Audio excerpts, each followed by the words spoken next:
pertumbuhan ikan tidak berjalan secara optimal. Halo sobat Propa semuanya.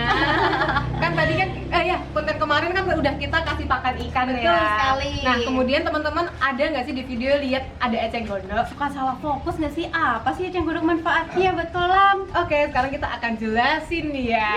Yuk. Nah, ini tuh salah satu kolam yang ada eceng gondoknya, Mbak. Nah, biasanya di kolam-kolam tuh akan ada eceng gondok kan ya. Tahu nggak sih teman-teman, sebenarnya tuh baik nggak sih eceng gondok itu? Betul sekali. Atau sebenarnya tuh kayak bermanfaat nggak sih? Atau malah justru merugikan? Gimana nih Mbak Iyo? Nah, kita harus cari tahu dulu ya. Cuman sebelum itu FYI banget. Kalian udah ada tahu belum sih eceng gondok ini sebenarnya pertama kali ditemukan oleh siapa dan di mana sih?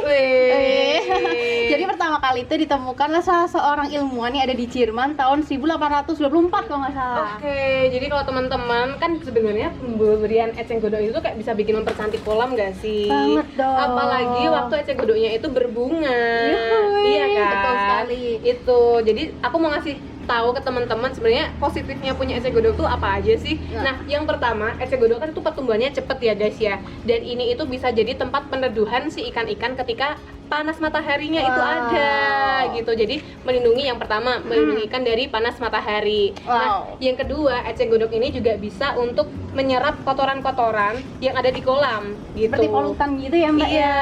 Nah, yang ketiga, itu kan kalau di kolam kayak gini biasanya ada gangga ya. Ganggam. Kalau gangga kan pacarnya Penyanyi apa? dong, Aduh, penyanyi salah dong, Blue ya. Jeans. Iya, ada ganggam kan. Nah, ganggam itu dia itu yang suka menyerap oksigen. Nah, ini dia akan mengkontrol si ganggam itu. Betul Kayak sekali. gitu.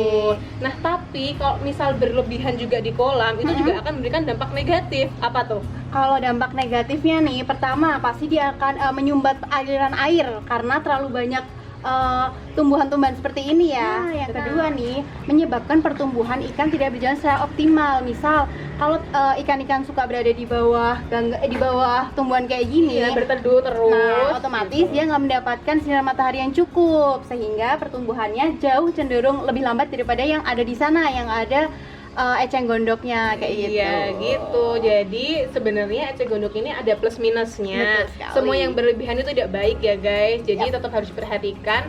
Kalau misal di tempat kalian itu ada eceng gondok, harus diperhatikan juga pertumbuhannya atau banyaknya itu. Jadi kalau berlebihan juga akan memberikan dampak negatif. Tapi kalau misal itu secara proporsi yang pas, itu akan justru memberikan dampak positif. Betul sekali. Gitu. Berarti kalau kamu nih Mbak punya kolam, apa kamu akan ada eceng gondok nih di kolam kamu? Adain, apalagi sama Mantul ya? teratai ya. Iya, betul. Selain itu bikin cakep banget. Iya cakep, gitu. Apalagi kalau untuk eceng gondoknya berbunga itu tadi sih, jadi memperindah kolam. Gitu. Betul. Kalau teman Prapa udah nanam eceng gondok di kolamnya belum? Nah kalau belum bisa langsung ditanam ya. Iya, semoga bermanfaat yang kita berikan. See you in the next video. Dadah. Yeay, Jangan lupa dadah. like, comment, and subscribe di Pradita Paramita. Bye.